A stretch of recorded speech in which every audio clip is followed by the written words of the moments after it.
All right. It's here. The quarter founder of the quarter round of the college football playoff is here. And me personally, I'm excited. I'm mainly excited because I hope and honestly expect these games to be much better than the first round games. While I did find, the first round games very interesting and a lot worth talking about when it comes to those games, they weren't the best games. Like, the only one I think that was like entertaining to a neutral fan was Texas and Clemson. Now, Ohio State, Tennessee, for a Ohio State fan, that was like the best game ever to watch. But I understand if you're not a fan of either of those teams, you probably turned it off early because you're like, why am I watching this slaughter? But me as an Ohio State fan, I loved it. And so when getting into these games, I think there's a lot of very interesting matchups. And the reason why I'm talking about the Fiesta Bowl first is because it's the first game. I mean, this is the lone playoff game on, New Year's Eve. And this game is so interesting. One, because it's Boise State in the Fiesta Bowl. And if you know anything about the history of college football, Boise State in the Fiesta Bowl, first of all, they're undefeated. And second of all, it's always the most exciting, wild, wacky games whenever they're here. Like, Boise State in this bowl game, they just have something you can't quantify. Because if we're being honest, when we look at probably all the Fiesta Bowls they've won, and they've been in 3 and they won 3, it's like they probably shouldn't have won those games, but they somehow pulled it out. Like, there's something stats can't quantify. Numbers can't quantify. Your eyes can't quantify. They just somehow figure out a way to win these games. And they're playing the team at Penn State that also has never lost the Fiesta Bowl, which, it sounds surprising to me at first, but it kind of makes sense. Penn State has been one of the more consistent programs over the past, 10 years, if we're being objective about it, not just on James Franklin. But yeah, so this game is it's so interesting from that aspect. Now, I've been thinking about this matchup a lot. I mean, since like the second quarter of the Penn State SMU game, when I realized, okay, Penn State's winning this ball game. They're going to play Boise State. And it's going to be this way whenever we talk about a Boise State game if they make it farther in this playoff. The big key and the big thing is Ashton Jeanty. Ashton Jeanty is going to be the key in every game Boise State plays in from here on out. Because if he does good, they have a better chance to win. If he does bad, this team is not going to win. And I think that's going to be a tall task for Penn State for a lot of reasons. With the main two being, one, he's coming off a significant rest. We're getting Jeanty off of like 3+ weeks of rest. I mean, they haven't played since early December when they play UNLV in their conference championship game. And I don't think we're going to see a rusty Ashton Jeanty by any stretch of the imagination. I think we're going to see a well-rested and highly energized one, mainly because he's a running back. Running backs are one of the positions, like them and both sides of the line, are positions that benefit highly from rest. And given the workload he's had all season, I think it's very good, and it's very good for Boise State that he's had like 3 weeks, 25 days to kind of rest, get his legs back under him, get fully healthy, and come out in this game and be 100% or the closest possible thing to it at this point in the year. And also, he's going to be pissed off. No matter how humble he is about the whole Heisman Trophy thing, he even said to himself, he thought he should have won it. And honestly, he probably should have. Between him and Travis Hunter, it was really a coin flip. And, even me as a running back wasn't that mad when it went to Travis Hunter, but I could understand the anger coming from anybody who's a Jeanty fan, because he legitimately had one of the best running back seasons we're probably ever going to see from a running back when it comes to numbers and highlights. So I feel like we're going to come out with a running back that already runs very hard. He's going to run a lot harder because he's going to be pissed off. He's going to be trying to prove a point. For him, it's like, all right, I didn't win the Heisman. Bet. It's my revenge tour. I'm going to show y'all why I really should have won it. I'm going to show y'all by hopefully hoisting this national championship trophy when it's all said and done. So I feel like we're going to get a really pissed version of him. And also the fact that he has not rushed for under 127 yards all year.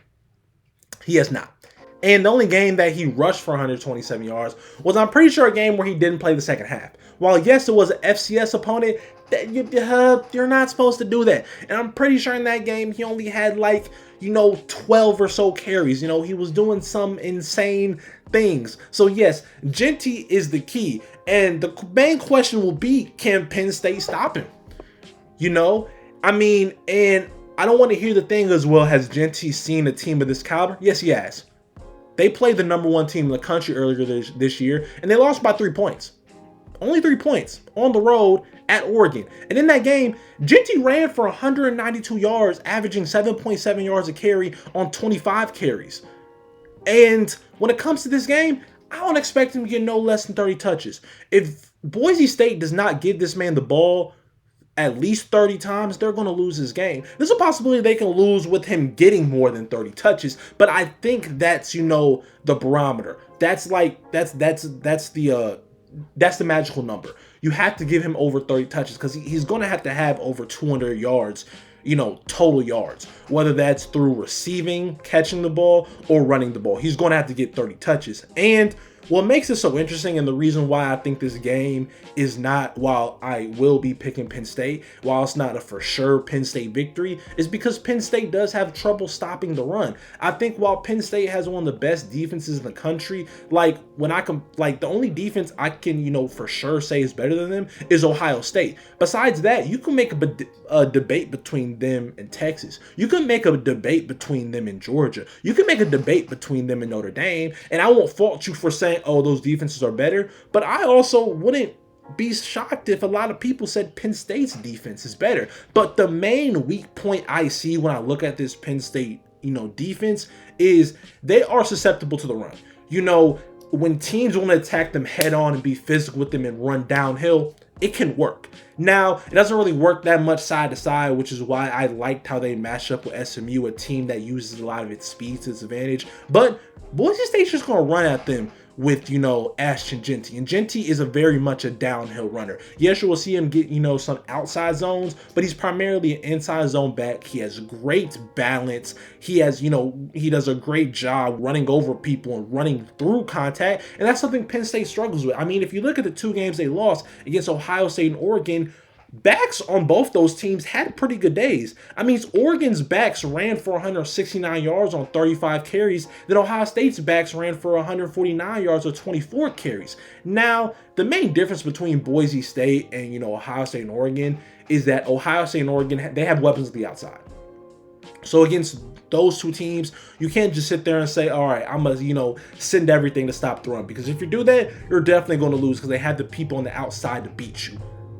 Boise State, not so much. So I personally expect Penn State to have damn near 9 people in the box, and those 2 people that are not in the box, they're going to be on heavy run read. Read run first, worry about everything else later, because that's the thing. If Penn State wants to for sure win this game, just stop Ashton Jeanty. And that's why for me, the main X factor for Boise State, and honestly for the entire game, is going to be Maddox Madsen. I hope I'm saying his name right. I really do, but I'm pretty sure it's pronounced Maddox Madsen. And he's going to be the key because he will need to be able to capitalize when the opportunities are there to attack downfield and honestly just get yards to the air. Because like I said, Penn State is probably going to be in heavy run reads, heavy run stop, send a lot of blitz, have a lot of people close to the line of scrimmage. To win this game, you're going to have to be able to make them pay for doing that. And I have a little bit of questions on whether or not he can make people pay.